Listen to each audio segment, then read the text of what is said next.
Hablar de Adrián Peñarols en Buenos Aires es hablar de orfebrería, es hablar de trabajos muy refinados, vinculados a los objetos sagrados, y tu vinculación con el cardenal Bergoglio, hoy el Papa Francisco.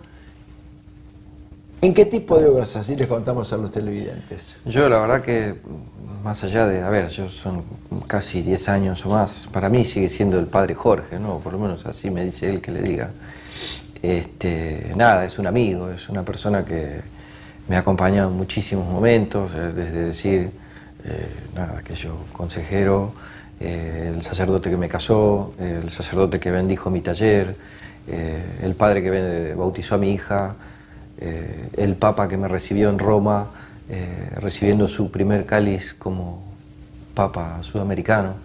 No sé, son una sumatoria de elementos que hacen que realmente se muestre siempre como lo que él me dijo, un amigo bajo cualquier circunstancia, ¿no? Incondicional, como me dijo él. Nosotros intentamos desde Bien Público seguir con una consigna que él nos marcó, que tratemos de difundir lo bueno, lo bello y lo verdadero. Si algo encarnan esas tres cosas, es un cáliz, sí, entre otras cosas. Es cierto, no sé si el cáliz que hice yo, pero sí un cáliz, es todo eso. El cáliz que yo hice para Francisco es un cáliz que tiene que ver primero con la sencillez y con una muestra de afecto. Cuando yo lo pensé, lo único que tuve que hacer es recordar qué es lo que él habitualmente me sugería, me pedía, o qué es lo que yo sé que a él le gustaba. Y a diferencia de todos los cálices que hay en Roma, este no es un cáliz de fiesta, sino que es lo más similar que uno puede encontrar a un cáliz de oratorio. Es una pieza chiquita, de no más de 18 centímetros de alto, que lo único que tiene como decoración son rosas, que son en honor a la Virgen, una rosa blanca más grande, que es una devoción que él tiene por Santa Teresita. Al frente tiene, que eso fue una cuestión mía, pero para que simplemente estuviéramos presentes, un pequeño mapa de Sudamérica con la Argentina resaltada y el escudo nacional, nada más.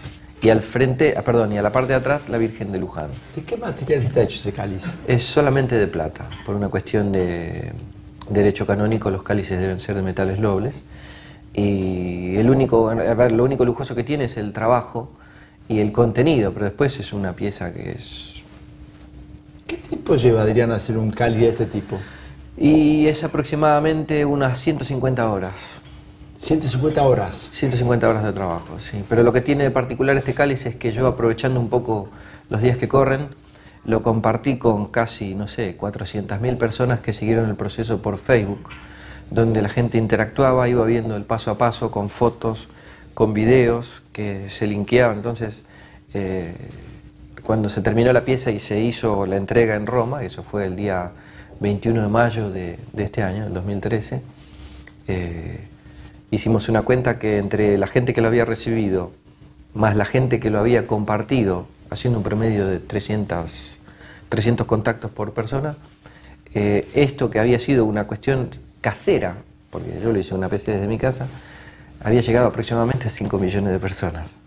Pero bueno, a ver, el mérito es el Papa Francisco, ¿no? Seamos claros, ¿no? No, sí, por supuesto. Sus seguidores, que de alguna manera fueron de boca en boca, contándose unos a otros, mira lo que está pasando, mira lo que están mostrando, mira lo que está haciendo Adrián.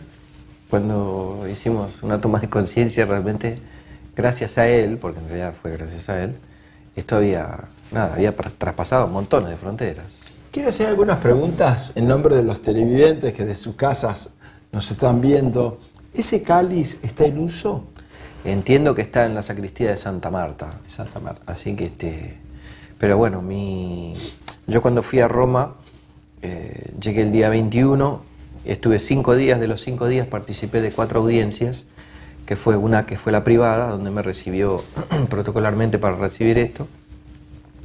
Después participé de la misa de Santa Marta, participé de la audiencia general y lo vi el día antes de irme, así que realmente yo me sentí, como un hijo malcriado que, no es muy común viajar a Roma y pasar 4 veces. Tanta bendición, ¿no?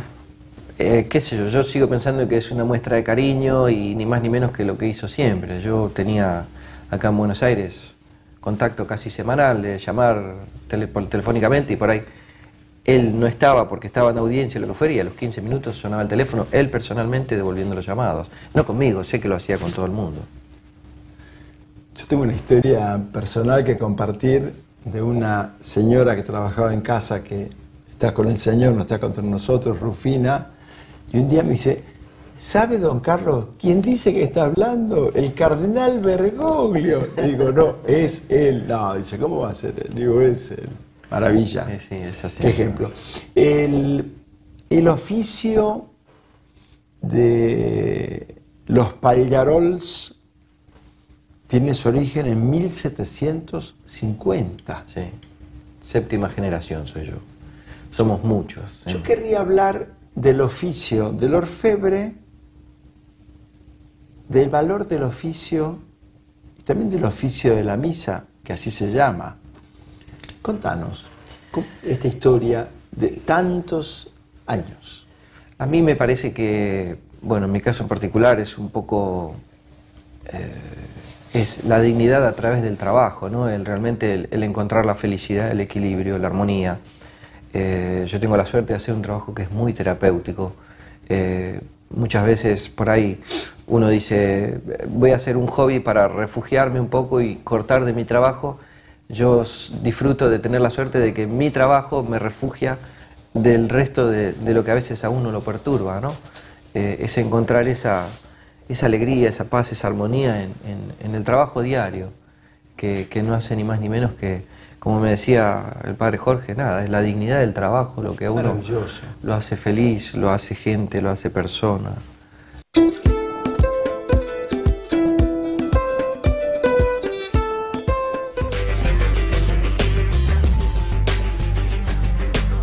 Llegó la hora de pasar las ideas al papel. Nuestro dibujo será el faro de todo nuestro trabajo. El comienzo siempre es el crisol.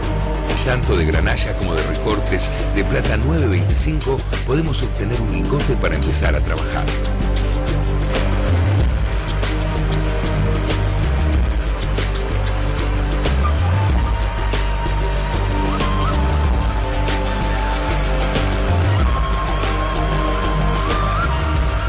Antes del laminado, haremos un recorrido previo para quitar todas las impurezas y los restos de todo.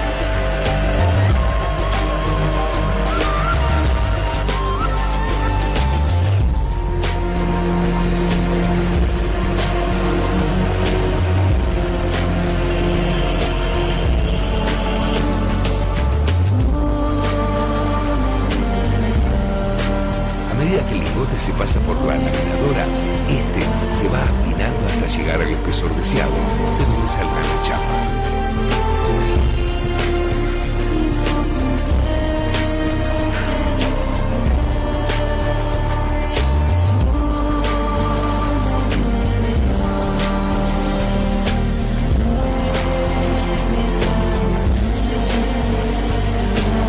Todas las dimensiones de nuestro trabajo se encuentran en el dibujo. De ahí salen los diámetros de los discos de plata que se repulsarán a continuación.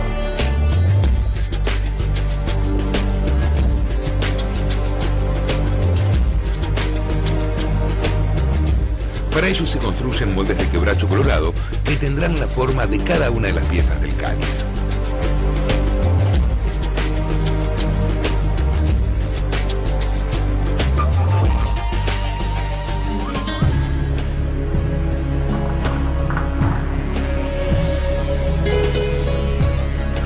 Poniendo a girar las chapas y de manera artesanal, se irá llevando el metal a tomar la forma de cada molde.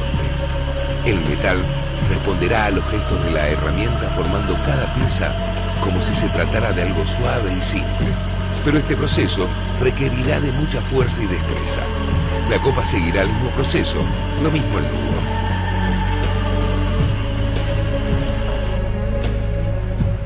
La fidelidad entre el dibujo y la pieza obtenida será fundamental.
Una vez construidas todas las partes, comenzará el trabajo de cincelado.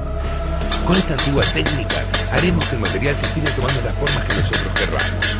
Rosas, cardos, el escudo nacional y cada una de las líneas que decoran este cáliz se harán con los cinceles.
De pulir solo nos queda armar el conjunto.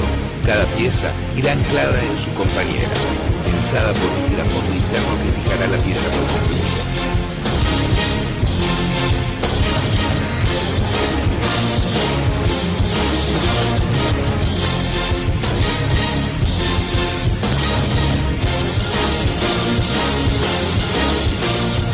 El brillo del pulido y los contrastes de las páginas nos permiten ahora leer las líneas con claridad. Nuestra pieza está consumada.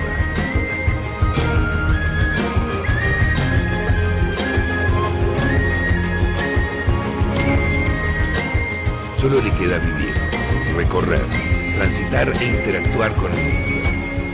Solo será obra en sí misma si logra transmitir la pasión de cada golpe de martillo, cada pasada de cincel, y no llegando al ojo del espectador, sino al corazón, generando una sensación que quede guardada para siempre.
Jesús de Nazaret trabajaba en una carpintería.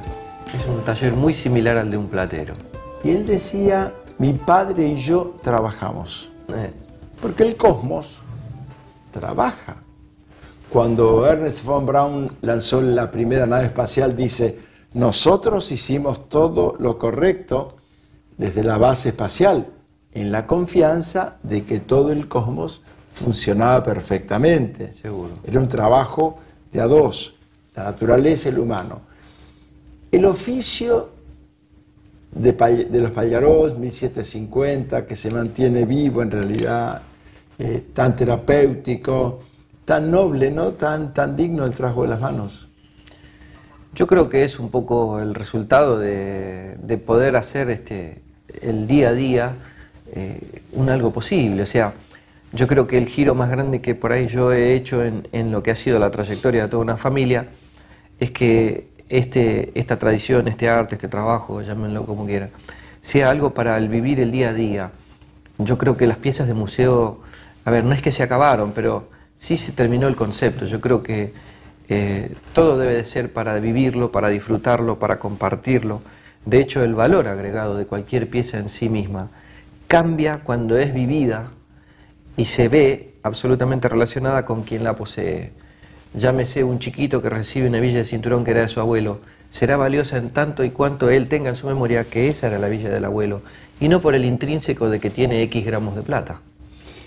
Adrián, vos como maestro platero, como orfebre, ¿te has dedicado aisladamente a los objetos sagrados o has hecho otro tipo de obras parecidas a los cálices? No, además de arte religioso yo hago ¿Pero has hecho mucho arte religioso? Sí, sí. Casi te diría que ha sido la espina vertebral de todos nuestros trabajos. De ahí, a ver, y que inclusive creo que es lo que ha hecho la diferencia, porque inclusive cuando hemos incursionado en platería criolla, el nivel de fineza de lo que es el trabajo de cincelado volcado a la platería criolla es algo que en el Río de la Plata no se conocía hasta que vinieron en el siglo XIX orfebres de origen francés. ¿Qué otros objetos sagrados has hecho aparte del cáliz o de los cálices? Lo más habitual, o por lo menos en donde uno más trabaja, son cálices, copones, custodias, ostensorios, portapaces, todos los elementos que tienen que ver con el llevar al enfermo, al que no se puede mover hasta la iglesia, los elementos de culpa para que el sacerdote pueda hacer tanto la bendición como la unción de los enfermos, como no me acuerdo, el hisopo para hacer la bendición con agua bendita. Pero lo más usual es el trabajo sobre cálices y custodias, que es lo que más se utiliza, tanto la celebración de la misa como la adoración. El cáliz es portador nada más y nada menos del vino. Esta es mi sangre, que por vosotras es vertido, la sangre de Cristo, que limpia los pecados del mundo. ¿Qué responsabilidad hacer un objeto de ese tipo para que el obispo de Roma, el Santo Padre, el Padre Jorge, Francisco, como los querramos llamar, la tenga en sus manos, ¿no? Yo no sé, la verdad que nunca lo he sentido de esa manera. Creo que en realidad el milagro lo genera él. Yo lo que puedo decir es que, soy un afortunado de la vida de que me haya cruzado con él, de que él me haya elegido. Y bueno, en realidad, como decía usted, el misterio de la Eucaristía se genera en ese lugar tan chiquito que es ni más ni menos que la copa, que es el único lugar que la gente no ve, porque como está tapado, claro, solo él es el que observa. La vigencia de la Eucaristía, ¿no? Porque José Saramago, el premio Nobel portugués de literatura, decía que nadie recuerda 200 años atrás. Es muy posible. No sabemos qué pasó. Al menos no físicamente. En 1813 con precisión.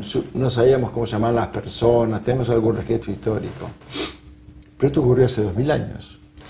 Bueno, yo lo que, a ver, en un comentario por ahí que me permite un poco el afecto que él me tiene, yo le decía que a mí lo que más me sorprendía, y se lo decía en estos términos, le digo, padre, y usted perdóneme, ¿no? Porque yo por ahí el cambio más grande que noto en usted, gracias a Dios, es su vestimenta. Hoy lo veo vestido de blanco, pero si me permite, a mí lo que más me sorprende es que sacando, con todo respeto, ¿no?, todo lo que tiene que ver con la institución, con el papado, digo, padre, usted es el sucesor de Pedro. Y a mí me cuesta pensar de cómo algo se ha repetido durante 2000 años de manera ininterrumpida. Es lo que más me llamaba la atención, es decir, el libro más difundido de la tierra, el sucesor es usted. O sea, decía como diciendo, esto es parte de un milagro, es parte de la suerte o lo que fuere, pero decir, padre, usted es el sucesor de Pedro, no lo podía creer. Es un sucesor muy alegre. Muy. Transmite, Francisco, la abundancia del Evangelio, el gozo del reino. Yo creo que lo que más ha conectado de Francisco con la gente, que en realidad yo siempre digo lo mismo, ¿no? Hoy al mundo le sorprende lo que él hacía todos los días, porque para Claro. quienes lo conocemos, esto era cuestión diaria. De hecho, a mí, de las frases que él decía habitualmente, la que más me quedaba guardada es, él siempre hablaba del Dios bueno, del Dios que te quiere, el Dios que te perdona, el Dios que te espera, pero sobre todo de esta actitud de bueno, de afectuoso, de vení, te espero, esto es para vos, o sea, sin saltear la parte que tiene que ver con la ceremonia, con el respeto, con el dogma. La amorosidad. El afecto por sobre todas las cosas. Vení que vos sos querido. Y creo que esto al mundo fue como una caricia que le hacía falta, porque a veces el protocolo es útil, pero el afecto es mucho más sanador. Y la respuesta de 2,5 millones de Luján, 3 millones a Brasil. No, es he tenido la dicha de estar en San Pedro y ver, me contaba un italiano que cuando el Papa anterior estaba, con todo el respeto que merece Benedicto, iban 5.000 personas y ese día había, no sé, 250.000. Sí, es cierto. Es una cosa... Esto confirma que hay hambre y sed de justicia. Y hacía mucho que no veíamos un Cristo. Totalmente. Y nos llama la atención verlo caminar y moverse, sí, con tal sencillez y austeridad. Yo no soy un entendido de cuestiones de la iglesia, pero sí por ahí es que en realidad es lo que uno debe de hacer, o por lo menos lo que hace un sacerdote cuando hace su juramento, es redirigir la iglesia a los fieles, a los pobres, a los necesitados, ¿no? A las ovejas. Él, exactamente, él siempre me decía que, porque yo una vez inclusive charlando con mucha confianza le dije, digo, padre, a veces usted siento que me cuida mucho, me da mucha atención. Digo, yo realmente sé que no soy nadie. Y él me dijo, yo antes que funcionario religioso soy sacerdote. Claro. Y cualquiera que me necesite, ese es mi verdadero trabajo. Gracias por acompañarnos, gracias por representar a Argentina como maestro platero en un lugar de privilegio, manos honradas que hacen el bien. Y bueno, y la dicha de sentir su nombre bendecido, tocado con... Gracia significa don inmerecido. No sabía. Pero bueno, a veces nos toca la gracia y los ángeles se ponen sobre nosotros. Y te ha tocado, Alejandro. Nada, yo les agradezco a ustedes y como me ha dicho él, yo cierro con esto, que mi trabajo más importante no es el de platero, sino el de ser un buen papá, un buen hombre de familia y un hombre de bien. Yo creo que el resto es una manera de ganarse la vida. Bueno, así esto es ser sal del mundo, no ser luz. Tal cual. Adrián, gracias por acompañarnos, Dios te bendiga, felicitaciones nuevamente. Y a ustedes por vernos cada semana aquí en Bien Público, en el canal 21, y me despido con aquello de Jesús de Nazaret. Como quieren que sean los hombres con ustedes, sean ustedes también con ellos. Muchas gracias. Muchas gracias, Adrián.